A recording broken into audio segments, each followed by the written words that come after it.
É uma alegria estarmos juntos, queridos, né? Você que nos dá a honra da sua presença nesta noite nos visitando, que Deus o abençoe, né? E que esta seja a primeira de muitas vezes que vocês estarão conosco. É sempre uma alegria tê-los conosco, amém, queridos? Essa casa, ela é tão sua quanto ela é nossa, então fique à vontade, tá? Faça dessa casa a sua casa, assim como nós fizemos dela a nossa casa. Fique à vontade, sejam bem-vindos em nome de Jesus. O Tiagão falou algo aqui um pouquinho, né, do culto que nós tivemos ontem. Quem estava aqui ontem no culto de curas e milagres, né? Tivemos um tempo especial aqui ontem, queridos. Era para ser um culto de curas e milagres, mas daí a configuração dele mudou um pouquinho, né? E aí ele não conseguiu entender culto do que era, e daí a coisa foi acontecendo, né? Era para o Vando subir aqui e ministrar uma palavra, mas ele subiu e não conseguiu ministrar a palavra, e ele pediu socorro, né? Socorro, me ajuda aqui. Né? Enfim, no final foi tremendo, maravilhoso o tempo que tivemos aqui, né? Então todas as vezes que temos nossos cultos, nossas celebrações, sempre criamos uma expectativa em nosso coração em relação àquilo que Deus quer, em relação àquilo que Ele pode realizar em nossas vidas. Amém. Queridos, eu quero compartilhar com você nessa noite uma palavra. Se você já quiser ir abrindo aí a sua Bíblia, né? Neemias capítulo 1, nós vamos ler um texto, nós vamos ler o capítulo 1 de Neemias, todo o capítulo 1. Eu quero, através dessa passagem, eu quero trazer aqui uma verdade ao seu coração, algo que com certeza vai nos fortalecer em nossa fé.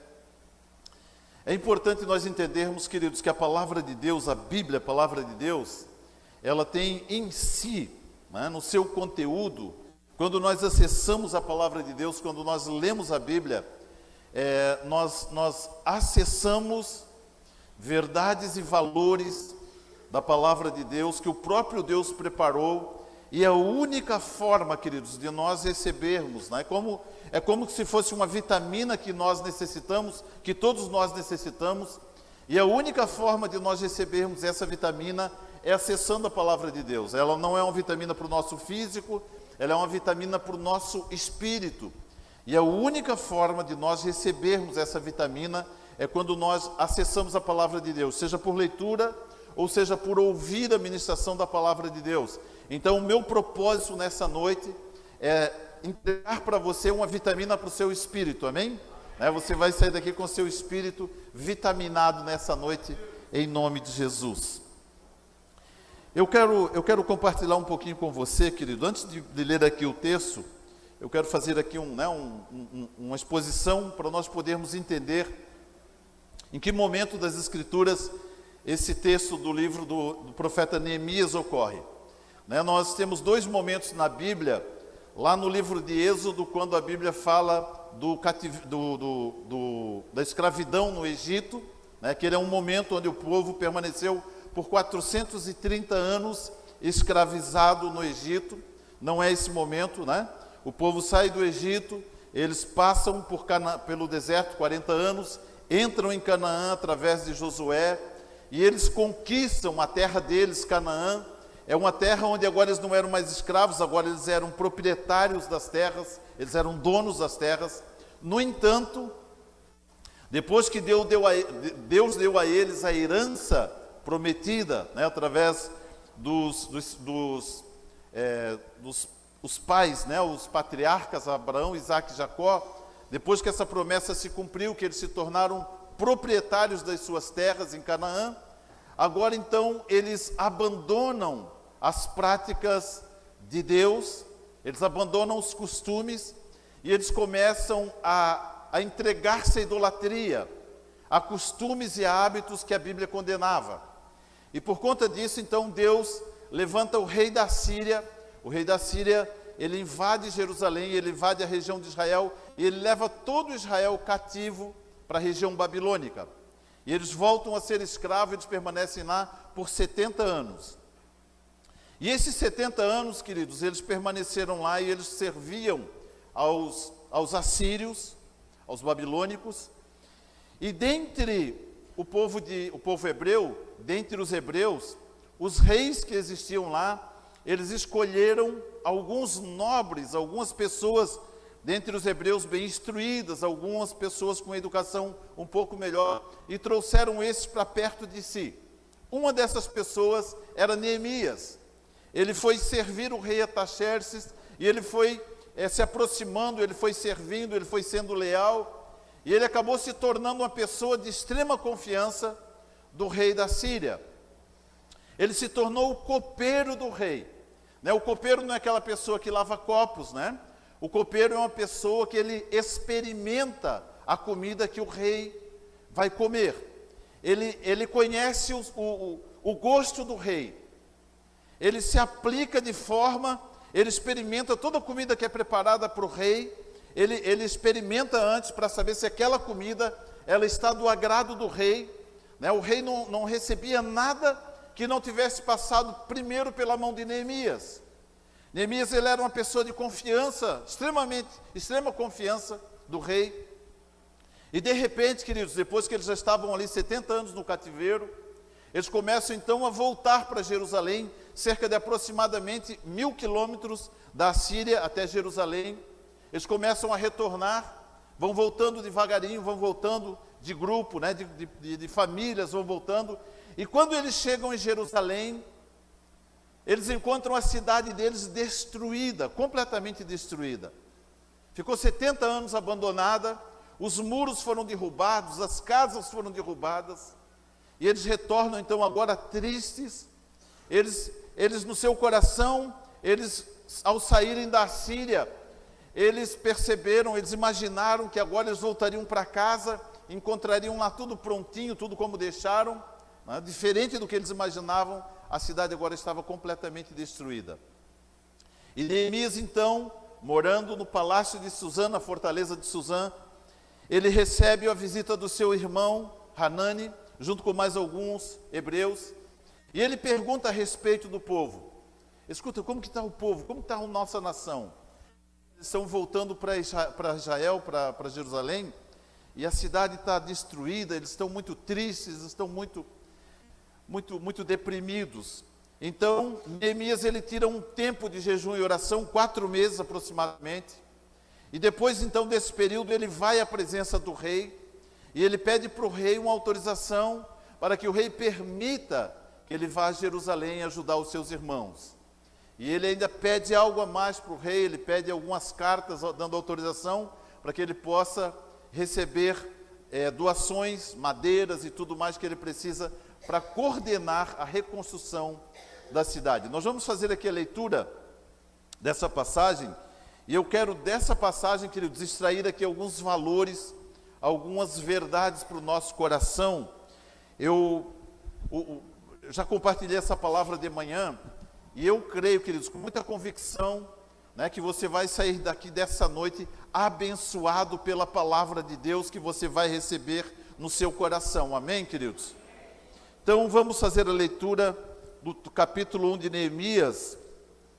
São 11 versículos, Nós vamos ler todo o capítulo 1, onde a palavra de Deus, ela declara assim: As palavras de Neemias, filho de Acalias, no mês de Quisleu, no 20º ano, estando eu na fortaleza de Suzã, veio Hanani, um de meus irmãos, com alguns de Judá, e lhes perguntei pelos judeus que tinham escapado ao exílio e a respeito de Jerusalém.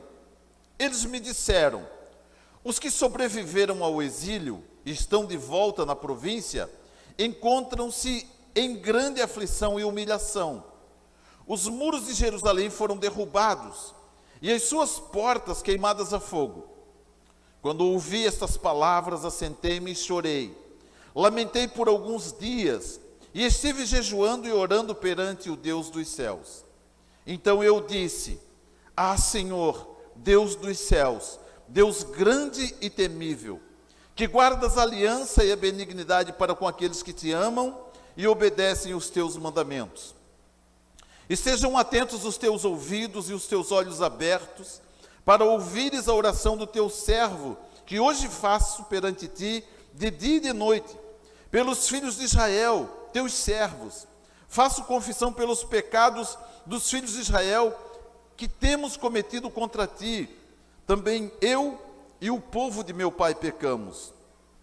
Temos procedido perversamente contra ti, e não temos obedecido aos mandamentos, nem aos estatutos, nem aos juízos que ordenaste a teu servo Moisés.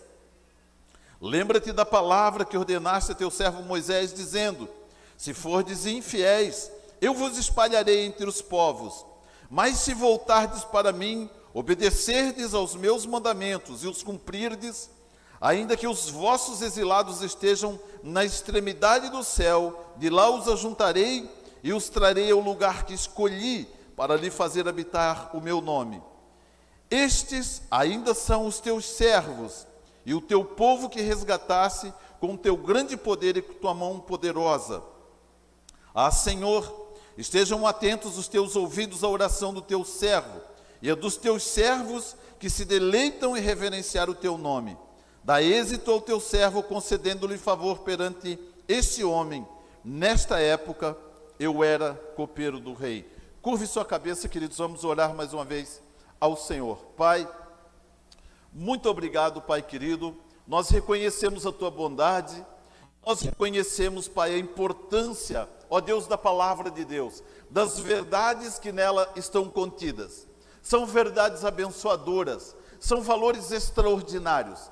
Pai, nesta noite nós queremos extrair das Escrituras verdades para alimentar o nosso coração, verdades para nutrir o nosso espírito, nos fazer compreender com maior clareza a forma como o Senhor pensa a nosso respeito e como o Senhor nos vê, aquilo que o Senhor preparou para as nossas vidas nesta noite. Pai, nós pedimos, Senhor, que o teu Espírito Santo esteja nos conduzindo, tanto para ensinar quanto para aprendermos a palavra do Senhor, as Escrituras, as verdades que dizem respeito à nossa vida. Esteja conosco, Paizinho querido, durante todo esse tempo, ministrando os nossos corações. Desde já te agradecemos, no nome poderoso de Jesus. Amém.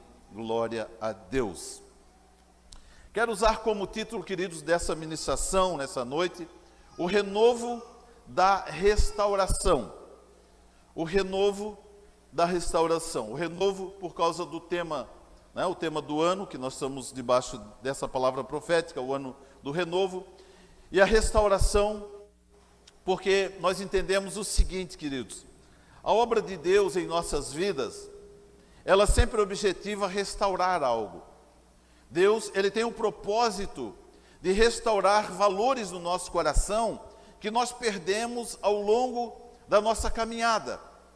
São verdades e valores que entram no nosso coração e conflitam com as verdades da palavra de Deus. A obra de Deus em nossas vidas, queridos, ela consiste muito mais em tirar coisas do nosso coração do que propriamente dito acrescentar. Porque nós vamos colocando muitos valores dentro do nosso coração. Nós recebemos muitas informações e aquilo vai construindo, né, vai sendo construído algo dentro do nosso coração. E quando nós recebemos a palavra de Deus, ela quase que não encontra lugar no nosso coração para se estabelecer, porque ali já existem valores, já existem ali informações que se consolidaram dentro do nosso coração, e ela, na grande maioria, elas conflitam com a palavra de Deus. Então o Espírito de Deus, ele precisa tirar esses valores do nosso coração, desconstruir isso, para depois a palavra de Deus poder entrar no nosso coração e encontrar acolhimento no nosso coração. Queridos, é comum nós ouvirmos pessoas falando, eu já ouvi isso várias vezes, né? Quem lê a Bíblia fica maluco, né? Quem lê muito a Bíblia fica maluco, eu já ouvi isso, né? Fica maluco por Jesus, né? Se apaixona por Jesus, porque há tantos valores maravilhosos aqui. A questão é que muitas vezes nós queremos colocar a palavra de Deus dentro do nosso coração da forma como ele está, e ela não cabe dentro do nosso coração, né? Ela não se aplica. Então nós precisamos, através da palavra de Deus, remover alguns preconceitos que nós temos dentro do nosso coração. É comum nós ouvirmos, por exemplo, né, eu já ouvi isso também muitas vezes: eu não quero ser crente, né, eu vou na igreja, mas eu não quero ser crente, né? Qual é o problema de ser crente? Nós criamos uma imagem do nome crente, nós criamos uma imagem, um estereótipo de uma pessoa. Crente é crer em Deus, pronto. Crente não é uma pessoa, crente não é um formato, né? Crente não é um estilo, não é um padrão. Crente é uma fé, é uma crença. Eu creio em Deus, então eu quero ser crente, né? Eu quero ser crente no Senhor. Então, ao contrário do que muitas pessoas dizem, nós queremos sim, precisamos ser crentes, crer no Senhor, confiar no Senhor. Essa palavra, queridos, ela fala a respeito de restauração. Eu quero abordar aqui 3 pontos em especial. E esses 3 pontos, esses 3 aspectos da vida de Neemias, certamente nos ensinarão valores extraordinários para nós podermos compreender esse processo de restauração, como que ele acontece. Deus opera primeiro a restauração em nossas vidas, para depois operar através das nossas vidas. Nós olhamos, eu quero aproveitar aqui nessa experiência de Neemias. Neemias, ele foi junto com o seu povo para o cativeiro. Ele era para se tornar um dos escravos na Síria. Ele foi levado para ser escravo. No entanto, quando eles chegam na Síria, os governantes, eles estabelecem o seguinte: olha, procura dentre os hebreus algumas pessoas dotadas de instruções, de boas instruções, e essas pessoas nós vamos usá-las não como escravo, nós vamos usá-las em funções de nobreza, para que elas sirvam os reis. E Neemias foi um desses escolhidos. E quando ele chegou na fortaleza de Suzã, pelo seu comportamento, pela sua atitude, pelas suas habilidades, ele se tornou a pessoa de maior confiança do rei Artaxerxes, a ponto de ele provar a comida antes do rei comê-la. Ele sabia o gosto do rei. O que o rei comia, o que o rei bebia, Neemias provava tudo antes. Ele olhava a comida e disse: aqui está faltando sal. O rei gosta da comida um pouquinho mais salgadinha, né? Aqui está faltando tal tempero. Esse vinho o rei não vai beber, troca, traz outro. Ele escolhia tudo que o rei ia comer, o rei e a rainha, né? Ele escolhia, ele quem determinava o que eles comeriam. Se tornou com isso a pessoa de maior confiança do rei. O rei confiava nele. Agora, ele recebe a informação de que o seu povo, o povo hebreu, estava saindo da Síria, voltando para Jerusalém, e ele, com o seu coração meio partido, ele pensa o seguinte: puxa vida, né? Me dei bem na vida, estou numa função aqui, né? Estou ganhando bem, meu salário aqui está formidável, sou a pessoa de confiança do rei, mas os meus irmãos estão passando necessidade. Os meus irmãos estão em angústia, estão em aflição. O que eu posso fazer para ajudá-lo? O que eu devo fazer para ajudá-los? Queridos, todo o processo de restauração, ele passa obrigatoriamente por 3 aspectos, por 3 características. Nós vamos conversar agora um pouquinho sobre essas 3 características, extraindo, da experiência de Neemias, essas verdades para a nossa vida. Primeira experiência, o versículo 11 do capítulo 1 que nós lemos, ele diz assim, na sua oração, concluindo a sua oração, ele diz assim: Senhor, estejam atentos os teus ouvidos à oração do teu servo e a dos teus servos que se deleitam em reverenciar o teu nome. Dá êxito ao teu servo, concedendo-lhe favor perante o rei. Quando ele diz perante este homem, ele está falando perante o rei, né? Nessa época, eu era copeiro do rei. Ele propôs no seu coração ir ao rei Artaxerxes, apresentar para o rei a condição em que se encontrava o povo dele, e pedir uma autorização para o rei, para estar ausente do palácio por algum tempo, e que o rei também pudesse dar a ele cartas, autorizações, para que ele pudesse ter todos os materiais necessários para a reconstrução. Apenas chegar diante do rei já era algo extremamente importante. E pedir algo para o rei mais ainda. Ele toma coragem, ele faz essa oração, ele vai à presença do rei, ele apresenta para o rei essa proposta que ele precisava ir. Depois de uma conversa ali demorada entre ele, o rei e a rainha, o rei consente que ele vá. Queridos, Neemias abriu mão da sua condição, da sua nobre condição no palácio, para poder socorrer os seus irmãos, para poder socorrer os seus familiares, seus parentes, né? Então, primeiro pensamento que eu quero compartilhar com você nesta noite, queridos. Toda restauração requer renúncia. Toda restauração requer renúncia. Repita isso comigo, vamos dizer junto, diga assim: toda restauração requer renúncia.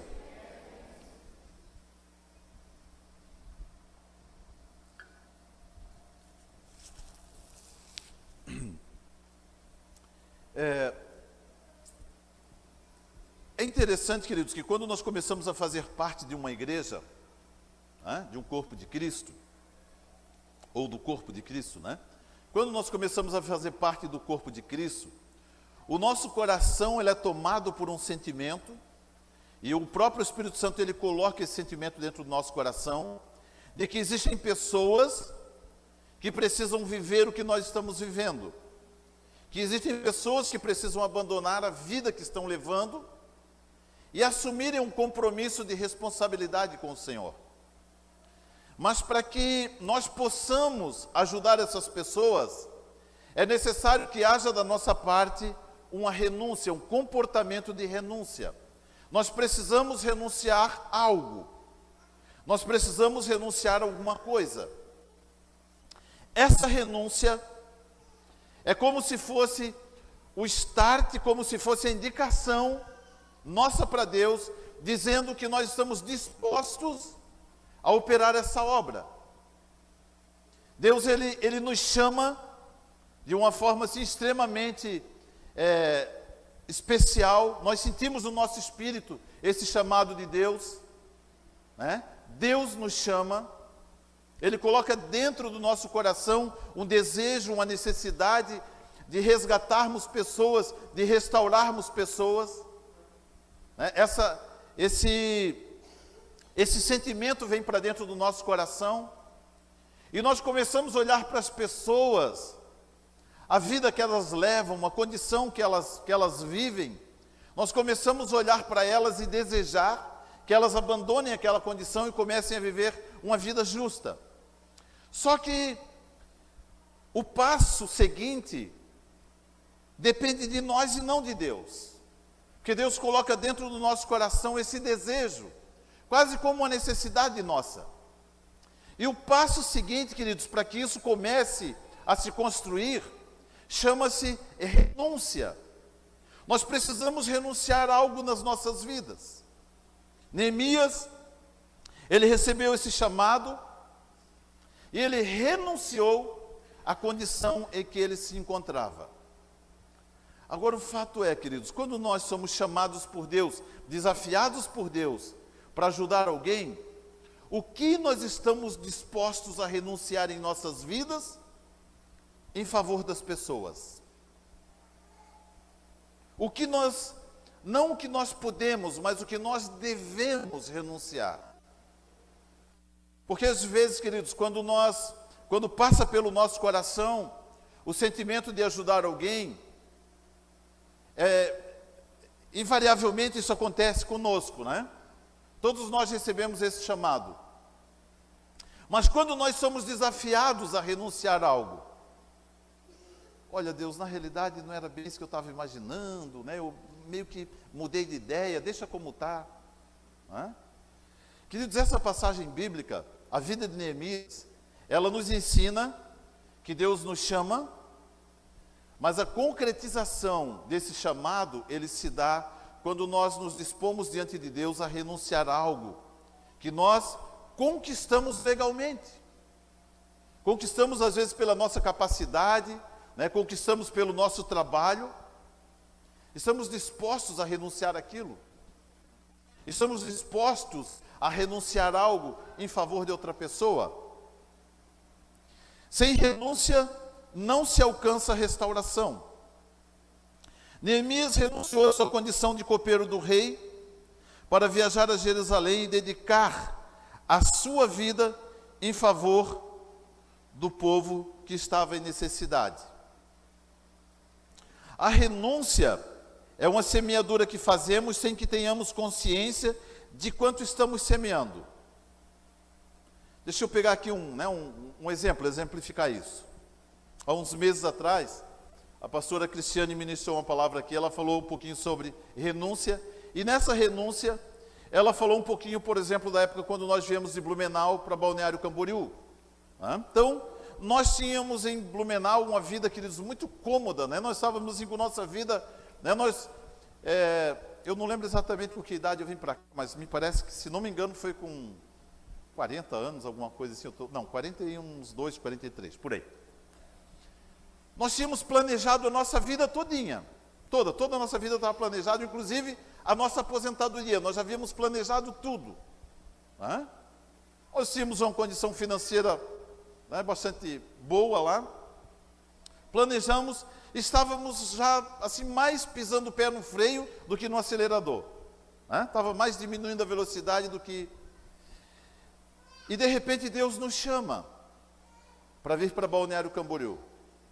E esse chamado, queridos, para cumprir esse chamado, nós tínhamos que obrigatoriamente abrir mão de alguns sonhos que nós tínhamos lá. E abrimos mão daquilo, do que tínhamos lá, viemos para Balneário Camboriú, para uma condição bem inversa à que nós tínhamos lá. A nossa renúncia tem um preço diante de Deus, porque nós não renunciamos apenas o que nós tínhamos, nós renunciamos o que nós conquistaríamos. A renúncia é uma semeadura que nós não conseguimos compreender o valor que ela tem. O que nós renunciamos do ponto de vista divino, a forma como Deus olha essa renúncia, Ele não olha apenas o que você está abrindo mão naquele momento, mas o que você está abrindo mão dali para frente. O seu planejamento, os seus planos, os seus projetos, tudo que você abriu mão para atender o chamado de Deus em sua vida. Quantos estão entendendo o que eu estou falando aqui? Deus, queridos, Ele não fica devendo absolutamente nada para ninguém. Nós nunca vamos ter Deus como nosso devedor, nunca. Ele está sempre fazendo umas continhas, né? Ele está sempre calculando. Ele diz, olha, meu filho abriu mão disso, daquilo, então ele tem esse crédito comigo, eu vou começar a derramar sobre a vida dele. Vou começar a derramar. Renúncia é uma das melhores semeaduras que nós fazemos no reino de Deus, queridos. Neemias, ele abriu mão de ser copeiro do rei e se tornou governador em Israel. Ele abriu mão de uma condição onde ele servia para se tornar governador da nação que Deus levantou. Toda renúncia tem um pagamento, toda renúncia tem uma colheita, toda renúncia tem uma justa retribuição da parte de Deus em nossas vidas. Vale a pena renunciar em favor do reino de Deus? Quanto vale? Quanto vale essa semeadura chamada renúncia? Quanto vale isso? Renunciamos valores relacionados ao que já conquistamos e também ao que ainda conquistaríamos. A renúncia é deixar de ter algo. A renúncia é deixar de ter algo nosso, a fim de que todos possam ter conjuntamente. O que Neemias fez? Neemias, ele abriu mão da condição que ele estava no palácio do rei Artaxerxes, E ele foi socorrer o povo, e ele fez com que todo o povo, toda a nação de Israel pudesse ser abençoada pela presença dele. O povo foi voltando para Israel, né? Deixa eu fazer uma dinâmica aqui. O povo foi voltando para Israel. Quando chegaram em Israel, em Jerusalém, eles viram a cidade destruída. Os muros, eles eram construídos com pedras, né? Aproximadamente 1 metro por 1 metro, pedras quadradas, né? E eles chegaram lá, esses muros estavam todos derrubados. E essas pedras que estavam lá, suponhamos que isso aqui é uma dessas pedras. Eles se assentavam sobre essas pedras e eles ficavam lá lastimando, chorando, murmurando. Puxa, olha a nossa cidade toda derrubada. Jerusalém tão linda, tão bela, agora não sobrou nada. O que vai ser da nossa vida? Voltamos para Jerusalém, mas olha como está a nossa cidade. 1 ano, eles ficaram voltando, retornando da Síria para Jerusalém, e chegavam em Jerusalém e encontravam essa situação. Se assentavam nas pedras e choravam, criticando, murmurando a condição que se encontrava. Deus levanta Neemias. Neemias vai a Jerusalém. Quando ele chega lá, ele examina a condição da cidade, ele faz um exame, ele ora a Deus, ele reúne equipes, ele começa a formar equipes, ele estabelece equipes ao entorno da cidade, famílias. Ele diz o seguinte: onde que vocês moravam? Onde que era a casa de vocês? Olha, Neemias, a nossa casa era mais ou menos aqui. Então vocês vão ficar responsáveis por reconstruir o muro no lugar onde era a casa de vocês. Na frente da casa de vocês, vocês ficam responsáveis por reconstruir o muro. Fechou? Fechou. E assim ele foi distribuindo o povo. O povo começou a pegar aquelas pedras sobre as quais eles estavam assentados, murmurando, e começaram a reconstruir os muros. Queridos, muitas vezes eu e você, nós nos assentamos para murmurar sobre aquilo que é a solução dos nossos maiores problemas. Às vezes nós nos assentamos sobre a solução e não nos damos conta, criticamos, murmuramos, né? E procuramos encontrar um culpado da dificuldade que nós estamos vivendo, do momento que nós estamos passando, sendo que muitas vezes a solução está servindo de cadeira. Talvez, queridos, aquela dificuldade que você esteja passando agora, está faltando bem pouquinho para essa realidade mudar. É só perceber o que Deus quer fazer na sua vida e através da sua vida que vai dar certo.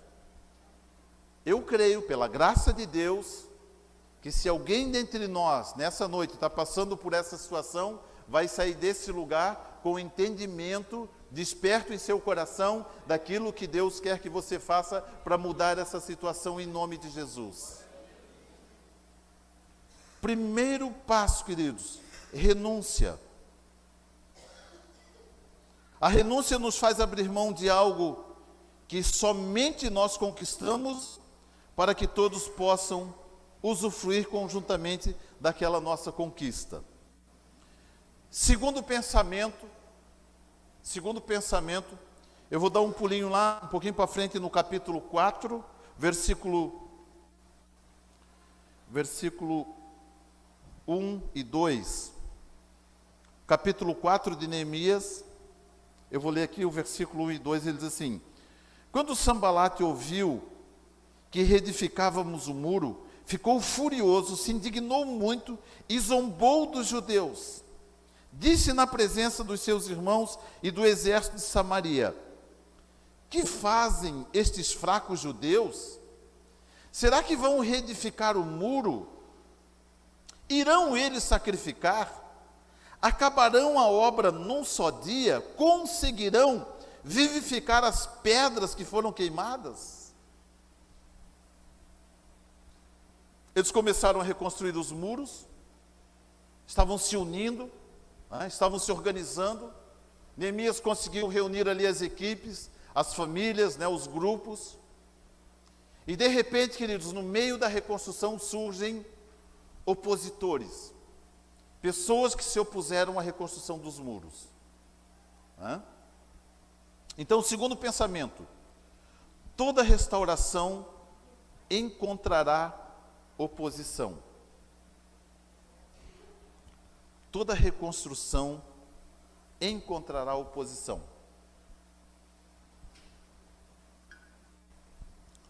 Diga comigo assim: toda restauração encontrará oposição.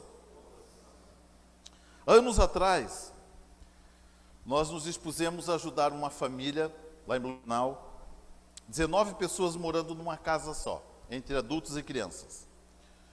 Tudo que você imaginar de ruim tinha naquela casa. Tinha ladrão, tinha traficante, tinha tudo que você imaginar. Nós conhecemos alguém daquela família e nos dispusemos a ajudá-los. E aí nós reunimos ali o pessoal da igreja, né, o meu grupo familiar, o grupo familiar que eu tinha lá na época, e eles tinham energia cortada, água cortada, né, enfim. Começamos a pagar ali as faturas de água, reunimos o pessoal de luz, né, religaram luz, religaram água. Começamos a trazer para eles, a igreja lá em Blumenau, ela tinha 3 tamanhos de cesta básica, e tinha uma cesta básica que era gigante, era desse tamanho. Então nós trazíamos uma cesta daquela semanalmente para eles. E para algumas pessoas, queridos, às vezes você estende a mão, mas a pessoa, né, quer o braço inteiro, né? Então nós tentamos, né, fomos ajudando eles, e as pessoas, né, elas queriam mais do que nós podíamos ajudar, mas nós sabíamos o que elas precisavam. E de repente alguém ali chegou para nós e falou o seguinte: Saulo, essa gente aí não vale a pena ajudar, cara. Essa gente aí é uma gente perigosa, é uma gente ruim. Esse pessoal não presta. Só que tinha uma vozinha que dizia assim: vale a pena, continua, vale a pena, continua. Começamos a levá-los para a igreja, começamos a investir na vida deles. Nós ficamos mais ou menos ali em torno de 1 ano e meio, 2 anos ajudando eles, queridos, né? Começaram a mudar de vida, a serem restaurados, enfim. Deus fez uma obra maravilhosa naquela família, né? Algo maravilhoso. Todas as vezes que nós nos dispomos a realizar algo em favor de alguém, queridos, nós sempre encontraremos algum tipo de oposição. Nós sempre vamos encontrar alguém se opondo àquilo. Quando nós estávamos aqui no começo, em 2008, 2009, nós viemos para cá, Deus nos apresentou, né, esse quadro da igreja. Nós chegamos aqui e tinha muitas necessidades nessa igreja, várias necessidades. E nós nos dispusemos a ajudar as pessoas, e de alguma forma nós encontramos oposição. E nós encontramos oposição fora, e nós encontramos oposição dentro. Pessoas que se opunham ao que nós estávamos fazendo aqui. Se nós tivéssemos dado ouvidos, queridos, nós teríamos desistido. E hoje não teríamos essa igreja linda que tem aqui, né? Essa igreja. E as outras que foram geradas a partir dessa igreja linda, né? A oposição, ela não pode nos frear. A oposição, ela precisa nos servir de estímulo. Existem algumas pessoas que, quando elas se opõem, na realidade traz mais convicção ao nosso coração de que a gente deve fazer aquilo. Se ela se coloca como oposição, eu assim, então eu acho que eu estou no caminho certo. Vou fazer. Porque, queridos, a oposição, ela não pode nos frear, ela não pode nos tirar do propósito, ainda que ela exista. Esses 3 homens aqui, Sambalate, Tobias e Gesem, os 3 que se opuseram à reconstrução dos muros, eles debochavam, eles diziam assim: que fazem esses fracos judeus? Será que vão reedificar o muro? Irão eles sacrificar, restaurar o altar de sacrifícios, né? Acabarão a obra num só dia? Conseguirão vivificar as pedras que foram queimadas? e começaram a reconstruir. Começaram a reconstruir. Começou a reconstrução, e esses 3 homens, a reconstrução ela começou, eles se construíam pela parte de dentro dos muros. De dentro dos muros eles foram levantando as pedras, e esses 3 homens, eles passavam pelo lado de fora zombando. Eles colocaram a primeira fileira de pedras, eles passavam debochando daqueles que estavam construindo. Vocês não têm outra coisa para fazer? Estão perdendo o tempo de vocês. Esse negócio não vai dar certo.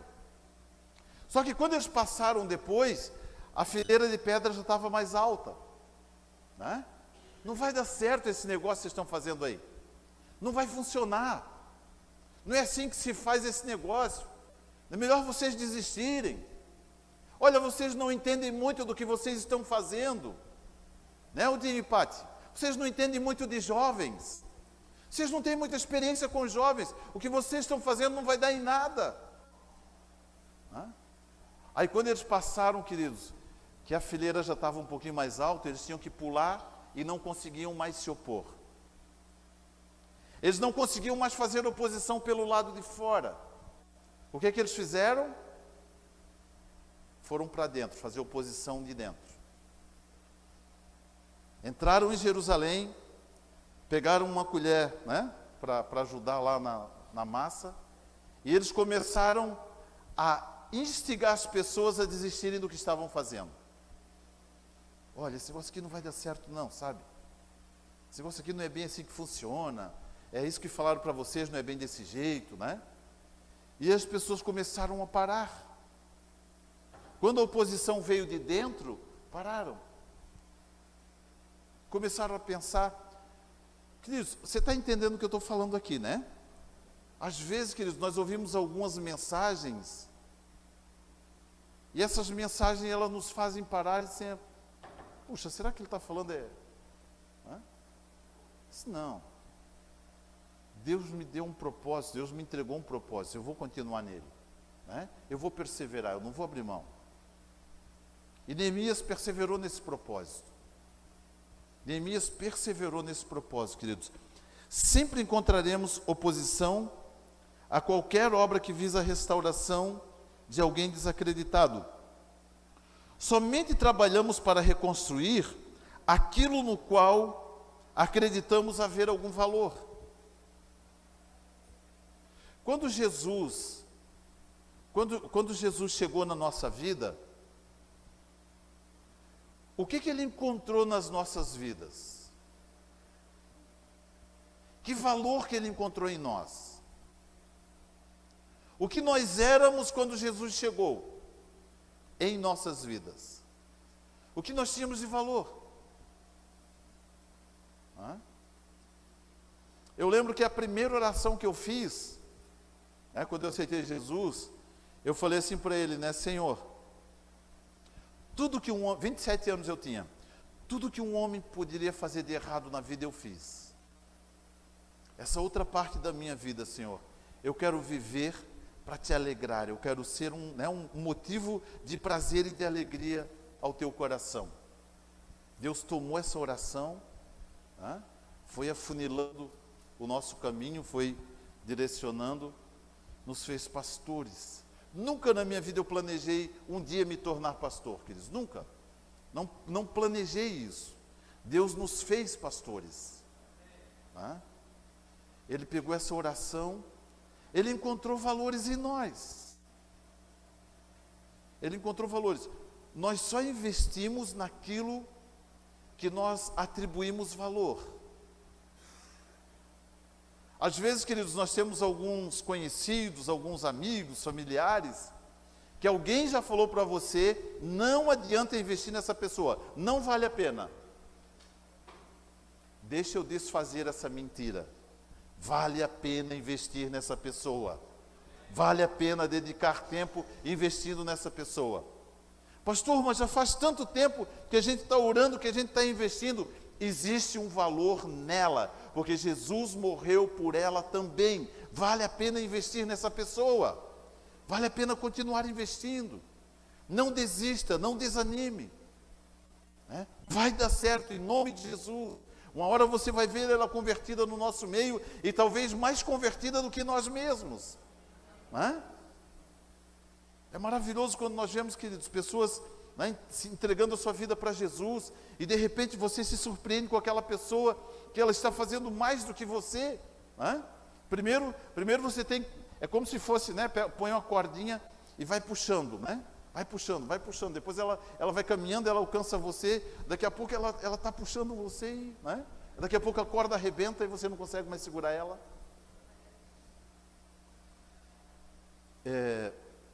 Barnabé,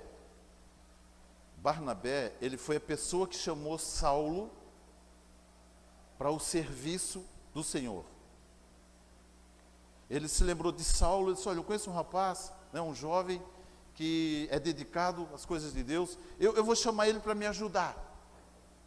Eu vou chamar ele para ser um apoio para mim. Queridos, o Saulo, que é o apóstolo Paulo, foi crescendo. Né? Se falar para vocês quem é Barnabé, tem a sua importância na Bíblia. Mas nós quase não ouvimos falar de Barnabé na Bíblia. Não tem nenhuma carta escrita por Barnabé. Mas Paulo tem várias. Né? Paulo passou Barnabé. Então existem pessoas, queridos, que nós vamos investir nelas e elas vão nos surpreender pelo que vão realizar no reino de Deus. Amém? Então, toda vez que nós nos dispomos a ajudar alguém para a sua restauração, nós vamos inevitavelmente encontrar oposição. Terceiro pensamento, daí nós estamos concluindo aqui, terceiro pensamento, o versículo 3, aliás, o capítulo 3, tá? Todo o capítulo 3, queridos, ele fala das famílias que foram postas para operar essa restauração, né, essa reconstrução dos muros. O versículo 1 do capítulo 3, ele diz assim: levantou-se Eliasibe, o sumo sacerdote, com seus irmãos os sacerdotes, e edificaram a porta das ovelhas, consagraram-na, assentaram as suas portas e continuaram até a torre dos 100, até a torre de Hananel. Versículo 2. Junto a ele edificaram os homens de Jericó, e ao seu lado edificou Zacur, filho de Enri. E todos os versículos, eles seguem falando quem reconstruiu e o que reconstruiu. Qual família reconstruiu e o que havia reconstruído. Para que nós possamos, queridos, operar essa restauração, terceiro pensamento, toda restauração precisa de unidade. Toda restauração precisa de unidade. Diga assim comigo: toda restauração precisa de unidade. A restauração dos muros de Jerusalém é uma forma profética de nos mostrar que todos nós precisamos, em um momento de nossas vidas, também sermos restaurados pelo Senhor e pela palavra de Deus. Existe uma figuração, queridos, existe uma verdade, né, uma exemplificação nesse texto bíblico, nessa passagem bíblica, ou em toda a Escritura. Mas aqui, a Bíblia está falando de um processo de restauração. Todas as vezes que a Bíblia fala de Jerusalém, a Bíblia está falando da igreja, né? Se nós olharmos, por exemplo, algumas figuras do Antigo Testamento, quando nós trazemos elas para o Novo Testamento ou para os nossos dias, elas têm uma significância muito importante. Por exemplo, quando nós falamos da travessia do Mar Vermelho, quando o povo saiu do Egito, atravessou o Mar Vermelho e entrou no deserto, o Mar Vermelho é um simbolismo do batismo nas águas. Nós saímos do Egito, que representa o mundo, passamos pelo batismo nas águas e nos deparamos por um período maravilhoso chamado deserto. Deserto nos lembra aridez, dificuldade, só que não. Deus estava com eles no deserto. Deus se fez uma coluna, uma nuvem sobre eles durante o dia. Imagina caminhando no deserto, 21 graus. Um ar-condicionado. Eles caminham no deserto e aquela nuvem cobria eles, temperatura agradável. O deserto de dia é quente e de noite é frio. À noite, Deus se convertia numa coluna de fogo para aquecê-los. Então, eles não passavam calor de dia, nem frio de noite. Então, quando nós iniciamos essa nossa caminhada com o Senhor, queridos, Deus se torna o nosso protetor, Ele cuida de nós confortavelmente, né? Ah, Senhor, eu estou passando por um deserto, mas o Senhor está contigo, tá? Então fica tranquilo, né? Vai dar certo, Deus vai cuidar bem direitinho de você. Existe uma figuração bíblica, né? Toda a palavra de Deus ela tem uma figuração bíblica a respeito da realidade que nós vivemos hoje. Então, toda restauração precisa de unidade. A restauração que a igreja promove na vida das pessoas ocorre quando ela compreende que sozinha jamais alcançará coisa alguma no Senhor. Às vezes nós queremos nos isolar, queridos, achando que somos capazes de realizar algo sozinhos. Não somos. Não somos. Nós precisamos caminhar em unidade. Precisamos caminhar em unidade. A comunhão cristã trabalha com grupos familiares. Pastor, eu estou meio sozinho aqui na igreja, eu cheguei na igreja, estou meio perdido. Precisa visitar um grupo familiar. Precisa se juntar. O Cezinha e a Bina chegaram aqui na igreja, né, Cezinha? Já encaminhamos eles para um grupo familiar. É bom ou não é o grupo familiar lá? Não é maravilhoso? Maravilhoso o grupo familiar. Não é, Brunão? É o mesmo grupo lá, né? Maravilhoso o grupo familiar. O que é o grupo familiar? Unidade. Caminhar unidade. Ninguém consegue construir nada sozinho, queridos. Precisamos viver essa unidade. A Marli também é desse grupo, né, Marli? Quem mais é do grupo lá do...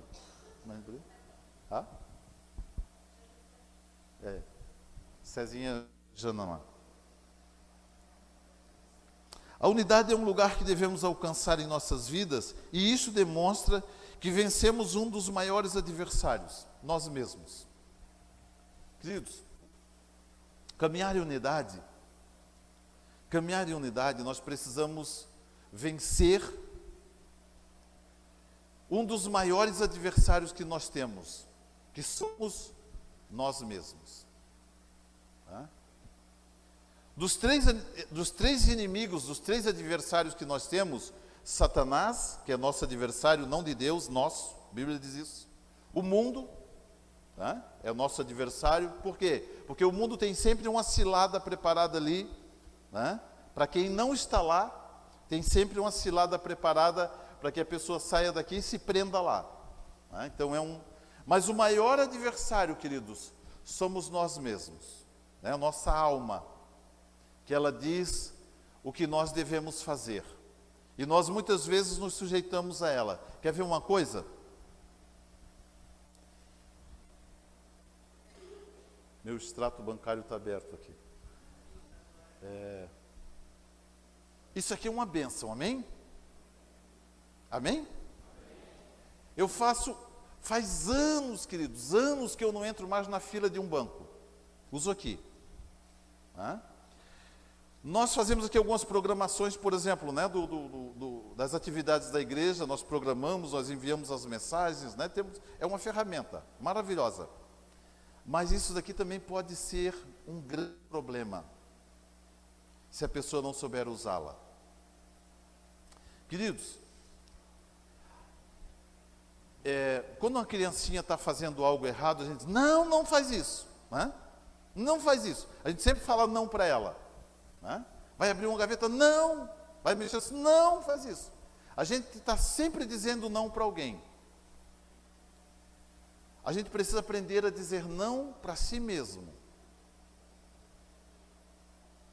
As nossas maiores conquistas, queridos, nós alcançamos quando nós aprendemos a dizer não para nós mesmos. Não abre isso. Não olhe isso daí. Dizer não para nós mesmos. É tão fácil dizer não para os outros, né? Por que nós não aprendemos a dizer não para nós mesmos? Precisamos aprender, queridos. Quando nós aprendemos a dizer não para nós mesmos, nós começamos o nosso processo de conquistas. Não vou fazer isso. Não quero mais esse comportamento na minha vida. Não quero mais. Não, chega. Não vai mais fazer isso. De hoje para diante, mudou. Não espere alguém dizer não para você. Diga você mesmo não para si. E eu garanto, queridos, que muita coisa vai mudar na sua vida, amém? Muita coisa vai mudar na nossa vida, né? A unidade é uma das maiores forças da igreja. Sem ela, nenhum projeto alcançará seus propósitos.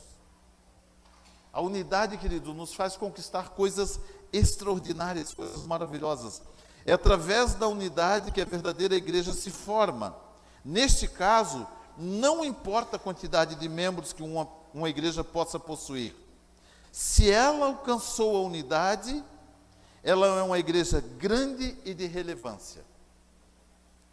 A palavra de Deus, ela declara assim: onde 2 ou 3 estiverem em nome do Senhor, ali Ele estará presente. Queridos, 3 pessoas é uma igreja grande, se caminharem em unidade. A nossa unidade nos faz fortes. Ouça bem algo, queridos. Às vezes eu tenho a minha forma de pensar. A minha forma de pensar não pode ser maior do que o propósito coletivo, do que o propósito que a igreja tem. Às vezes nós supervalorizamos o nosso pensamento, a nossa sugestão, a nossa ideia. Nós queremos que todos se submetam à forma que eu penso. Eu quero impor aquilo. O fato de eu dar uma sugestão para alguém, não necessariamente quer dizer que aquilo vai ser feito. Sugestão, existe uma diferença entre sugestão e imposição. Quando eu sugiro algo, eu estou sugerindo, aquela sugestão ela pode ser acolhida ou desprezada, ou descartada. Se eu não entendo isso, se eu quiser que a minha sugestão se cumpra, então não é sugestão, é imposição. Eu estou impondo algo. Não fizeram como eu falei, então eu não vou ajudar nesse negócio aí. Não fizeram como eu falei, eu sou oposição agora. Sou do quanto? Não, queridos, unidade. Caminharmos em unidade. Não precisa ser exatamente como eu quero que seja. Mas precisamos caminhar em unidade. Olha que maravilhoso isso, queridos. Versículo 6 do livro de Neemias, versículo 6, o capítulo 6, os versículos 15 e 16. Capítulo 6, versículos 15 e 16. A palavra de Deus diz assim: assim acabou-se o muro aos 25 dias do mês de Elu, em 52 dias. Quando todos os nossos inimigos ouviram isso, todos os gentios que haviam em redor de nós temeram e ficaram com seu orgulho ferido, porque reconheceram que tínhamos feito esta obra com a ajuda do nosso Deus. Queridos, 52 dias reconstruíram os muros de Jerusalém. 52 dias, em unidade, organizados, fizeram aquela obra acontecer em 52 dias. Não pode haver oposição maior do que a unidade de uma igreja. Todas as coisas serão alcançadas a partir do propósito de se caminhar em unidade. O que você ainda não conquistou? O que ainda falta conquistar na sua vida? O que você ainda precisa conquistar? Faça isso, queridos, objetivando a caminhar em unidade. Eu lhe asseguro que Deus vai te dar essa conquista em nome do Senhor Jesus. Em nome do Senhor Jesus. 3 coisas, queridos, que você precisa guardar no seu coração. 3 verdades. Toda restauração requer renúncia. Toda restauração encontrará oposição. E toda restauração precisa haver unidade. Essas verdades precisam estar no nosso coração. O meu propósito, queridos, nesta noite, através dessa palavra, é edificar a sua vida. Não é? Que você saia desse lugar nessa noite convicto de que algo entrou no seu coração e de que não lhe será tirado. São verdades que Deus está colocando dentro do seu coração.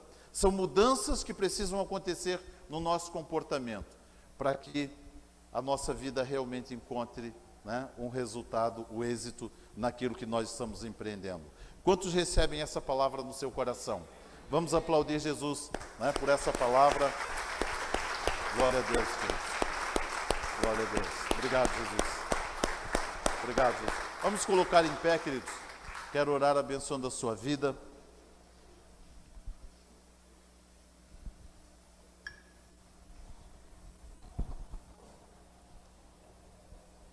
Eu creio convictamente, queridos, né, que de alguma forma essa palavra ela vai produzir mudanças, né, em nossas vidas.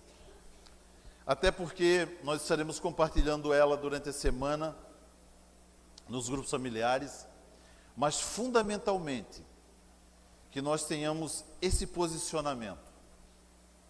Tenhamos essa convicção no nosso coração. Deus me chamou para realizar algo. Deixa eu me atrever aqui um pouquinho, queridos, né? É importante isso. Aquilo que você está fazendo hoje, ou aquilo que você é hoje, não é o que Deus tem para a sua vida. Você ainda não alcançou o todo de Deus na sua vida. Existem muitas outras coisas que Deus quer realizar através da sua vida, né? E esse posicionamento determinará o que você vai alcançar no Senhor. Existe algo maravilhoso da parte de Deus, guardado para você, reservado para você, para que você possa conquistar, né, coisas maravilhosas, coisas extraordinárias no Senhor. Vamos orar, queridos. Vamos terminar esse culto orando, né? Pai, obrigado, Pai.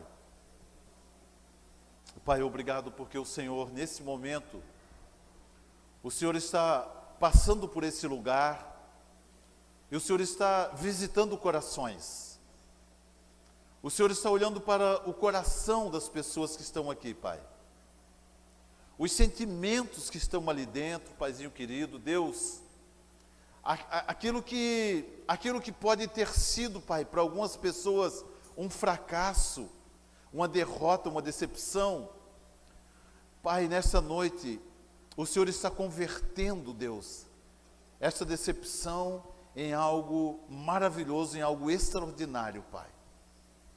Deus, aquilo que nos frustrou, aquilo que nos decepcionou, aquilo que muitas vezes estava nos convencendo que éramos derrotados e que não nascemos para conquistar nada. Pai, esse sentimento está sendo trocado nesta noite no coração desse irmão, no coração dessa irmã, Pai. Deus, através do Teu Espírito Santo, eu sei que o Senhor está nesse lugar. Eu sei que o Senhor pode realizar essa obra maravilhosa, Pai.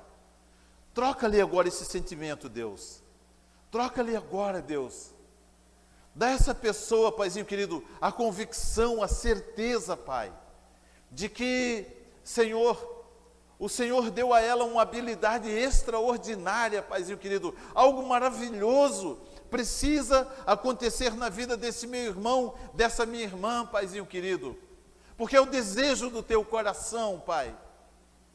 Deus, aquela área onde nós nos sentimos fracos, frágeis, é justamente a área onde o Senhor quer operar uma mudança, uma transformação. Ali o Senhor quer mostrar o quão forte o Senhor nos faz. Deus, obrigado, Pai.